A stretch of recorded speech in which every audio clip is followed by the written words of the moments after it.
tous. Euh, je vous retrouve. J'ai fait une petite interruption sur ma chaîne parce que j'ai une autre activité à côté qui me prend aussi beaucoup de temps. Je dessine, je fais des graphes et j'ai une expo à La Rochelle du 2 au 22 mai, donc j'ai pas pu travailler sur ma chaîne. Mais je ne vous oublie pas, bien au contraire, ça me manquait de parler un peu de cinéma avec vous. La dernière vidéo que je vous ai faite, c'était sur le cinéma français, pauvre cinéma français.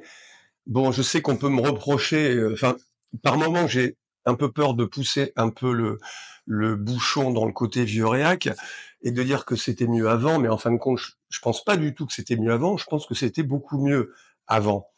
Et en tout cas, le cinéma français était en meilleure forme par le passé qu'aujourd'hui. Ce qui n'enlève pas la qualité de certains films. Je parle de façon générale, même s'il faut se méfier des généralités. Et je vous avais parlé avant de James Bond, et tout ça m'amène au cinéma américain, parce que il n'y a pas que le cinéma français qui se porte pas très bien. Le cinéma américain, je dirais que c'est presque pire. Et je vous parlais de James Bond.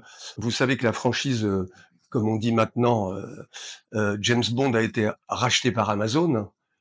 À mon avis, c'est ce que j'avais dit dans la vidéo que j'ai faite, c'est la fin de James Bond. Ce qui faisait l'originalité, je dirais, du cinéma avant, mais après, c'est un changement d'époque. Il ne s'agit pas de regretter le passé, ça n'avance à rien. Il y a des choses très bien aujourd'hui et d'autres choses qui sont moins bien. Mais les James Bond, c'est comme les Walt Disney, les dessins animés de Walt Disney. Il y en avait un tous les 2-3 ans parce qu'il fallait le temps de les faire. Donc, il y avait une rareté. Et la rareté, c'est ce qui fait souvent la qualité de film qu'on attend. Et il y a une excitation, un émerveillement qui a tout à fait disparu aujourd'hui parce que il y a les écrans, il y a les plateformes, il y a une multitude de chaînes de télévision. Et donc, tout s'est dilué. Maintenant, pour épater un enfant, faut se lever de bonne heure. Ils ont tout vu. Il n'y a plus rien qui les étonne. James Bond, bon, c'est racheté par les Américains. Ils vont en faire des spin-offs, des séquelles, des je ne sais quoi. Ça va perdre toute son âme. Et certainement que Ian Fleming commence déjà à se retourner dans sa tombe. Bref, c'est comme ça. En même temps, le premier est sorti en 62 avec Sean Connery dans James Bond contre Dr No. Ça fait maintenant 63 ans. C'est déjà pas mal que ça ait duré aussi longtemps. Mais bon, on va accorder le bénéfice du doute. On va pas dire que c'est mal avant de voir. Peut-être, divine surprise, que Amazon fera un très bon James Bond. Et mon Dieu, c'est ce qu'on attend. Mais quand même, quand on regarde ce qui vient de se passer, c'est la même chose quand Disney a racheté la franchise Star Wars à George Lucas. Il y a eu une pléthore de films, de séries, de dessins animés. Résultat, on s'étonne même plus et on n'a pas envie de regarder. C'est la rareté. On est dans une époque du trop. Alors, je suis pas spécialement pour la décroissance. Je dis pas qu'il faut retourner à l'âge de pierre, mais ça serait bien un peu de maîtriser. Les studios, c'est cette volonté, non pas de faire du cinéma, mais de gagner de l'argent. Et vous regardez le cinéma américain, ce qui est un peu mon sujet dans cette vidéo, c'est devenu une espèce de fête foraine pour vendre du popcorn.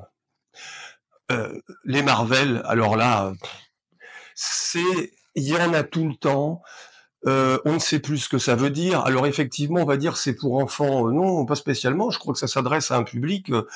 Et les studios américains qui font ça, en fait, il y a une espèce d'opération de décérébrage des gens, d'infantilisation. De toute façon, nous sommes dans une époque où on infantilise les gens. Il suffit de regarder la publicité, on a tout de suite compris. Mais ces films, qui sont en plus une culture américaine qu'on vient plaquer sur nos écrans français, des héros qu'on ne connaissait même pas, comme on connaissait en gros que Superman et Batman. Alors là, c'est pareil, on a tellement essoré ce comics américain que qu'est-ce qu'il en reste, on ne sait plus quoi inventer pour essayer de faire encore un nouveau film. Les Marvel, c'est pareil, donc Captain America, des héros qu'on ne connaissait pas. et en plus il y en a plein parce que c'est vraiment une veine totalement américaine, mais ça n'a ni queue ni tête. Et puis surtout, je reviens à ce que j'ai dit dans d'autres vidéos sur la CGI. Vous savez, c'est alors je le prononce mal, Computer Imagine, etc. En fait, bon, c'est l'image assistée par ordinateur. En fait, tout ce que vous voyez sur l'écran, rien n'existe. C'est une sorte de dessin animé pour adultes. Tout est tourné en fond vert. Il n'y a rien de vrai. Et le problème, même si je dirais que tout ça, en fait, le père de cette façon de tourner, c'est Jean-Christophe Averty, qui est la télévision, a commencé très tôt à utiliser les trucages électroniques et à tourner sur fond bleu. Maintenant, c'est sur fond vert. Enfin, peu importe, on peut avoir cet effet avec plusieurs couleurs.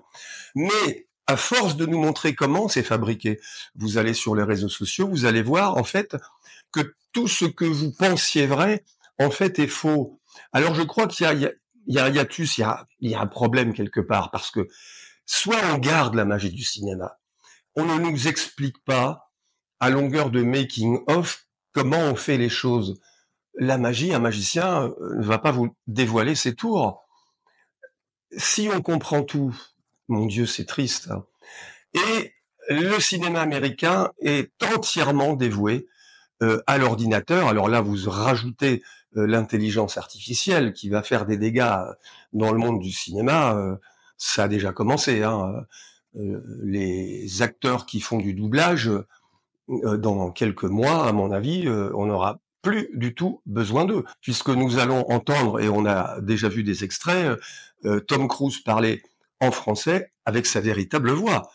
Euh, En même temps, c'est pas plus mal. Je vais me faire engueuler si je dis ça, mais tout ça pour dire que ce cinéma américain, il est évident que les États-Unis, c'est le pays de la Silicon Valley, de la tech, etc.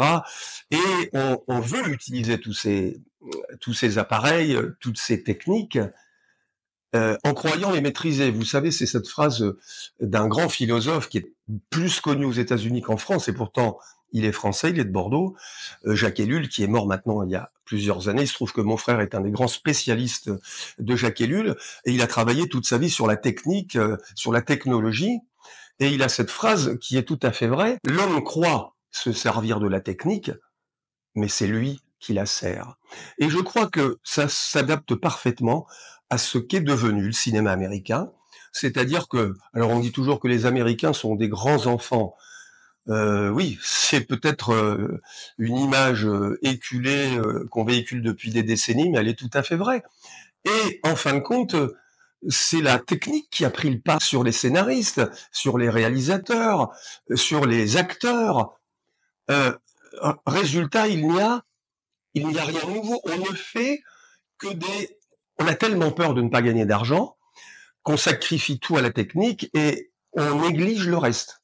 Donc les histoires, vous savez, la phrase de Gabin, pour faire un bon film, il faut trois choses: une histoire, une histoire et une histoire.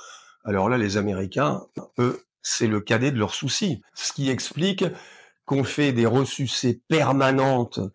Un film qui a marché, bon ben, tout de suite on pense à Rambo, Rambo 2, Rambo 3. D'ailleurs, ça me fait penser, si vous avez vu dans Y a-t-il un pilote dans l'avion, qui était un film génial, à un moment donné, un personnage rentre dans l'aéroport et on voit une affiche de film, une pub, et le titre c'est, je crois que c'est Rocky d'ailleurs, c'est pas Rambo, c'est Rocky 35. Le film a été fait il y a une trentaine d'années, mais on en est là aujourd'hui. Il n'y a rien de nouveau sous le soleil d'Hollywood. On ne sait faire que soit des remakes ou des suites, mais il n'y a rien d'original. Et par là-dessus, on balance de la CGI dans tous les sens. Rien n'est vrai. La seule réponse qui a été amenée à ce mal qui est en train de tuer le cinéma américain, et peut-être après le reste du cinéma, c'est Tom Cruise, avec la suite, mais quelle suite, de Top Gun, où l'essentiel de ce qu'on voit sur l'écran est réel, et aussi dans les Missions Impossibles. D'ailleurs, Steven Spielberg lui a dit qu'il avait sauvé le cinéma. Et Steven Spielberg est autrement placé que moi pour prononcer ce genre de phrase un peu définitive, mais c'est vrai. Nous voulons voir des choses auxquelles on croit. Et je ne crois pas que ce sont les Avengers, etc., ces héros de pacotille, les Transformers, etc. Mais c'est débile à un point. Je ne sais même pas si les gens qui font ces films se rendent compte de la profonde stupidité de ce qu'ils font. Essayer de trouver de nouvelles histoires.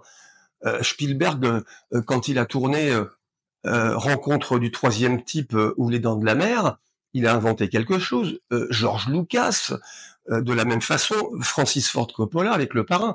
Enfin, ce sont des grands réalisateurs. Ce sont d'abord des créateurs, des auteurs.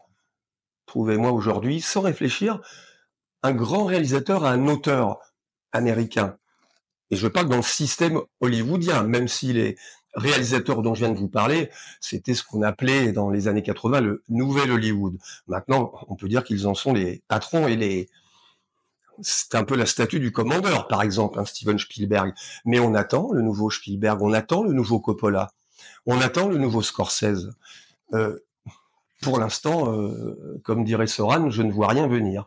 Voilà. Alors, je vais clore cette petite tribune sur le cinéma américain, parce que c'est vrai que j'ai pas été très tendre avec le cinéma français, mais j'ai envie d'être pire avec le cinéma américain, mais tout ça pour amener ma petite voix et demander aux Américains qu'ils refassent les films que eux seuls savent faire, et avec quel talent, mais que ces productions ne soient pas là uniquement pour gagner de l'argent, mais pour faire du cinéma. Le cinéma, c'est l'industrie du rêve, c'est comme ça qu'on parle d'Hollywood.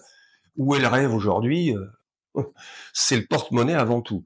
Et je crois que le résultat est vraiment catastrophique et c'est vraiment dommage. Voilà. Eh bien, j'attends vos remarques. Qu'est-ce que vous en pensez? Est-ce que j'ai dit des conneries? Ça arrive souvent. Ou est-ce qu'il faut aller dans ce sens et espérer que le cinéma américain redevienne ce qu'il a toujours été et qu'il arrête de nous prendre pour des enfants, parce que c'est ce qu'il fait depuis 20 ans. Voilà, et j'en profite pour vous remercier de regarder ma chaîne, qui a maintenant à peu près 1 an et demi d'existence. Et la prochaine vidéo que je vous propose, vous savez que j'ai une série qui s'appelle les 100 films qu'il faut voir, et j'essaie aussi de parler des films à travers un acteur ou un réalisateur. Et la prochaine que je suis en train de préparer en ce moment, elle est consacrée à la nuit américaine, parce que je voulais parler de François Truffaut. Alors évidemment, avec moi, vous savez, il n'y a pas de buzz, à part une petite vignette pour attirer le spectateur. Mais j'essaie de vous parler de cinéma sans raconter, comme je vois sur certaines chaînes, des choses, mon Dieu, qui sont affligeantes. Non, non, je voudrais vous faire partager mon amour du cinéma. Et je remercie tous ceux parmi d'entre vous qui me répondent et qui m'apprennent d'ailleurs souvent des choses, qui m'amènent des précisions. On parle entre amoureux du cinéma et c'est la seule chose qui compte. Et je vous dis à bientôt.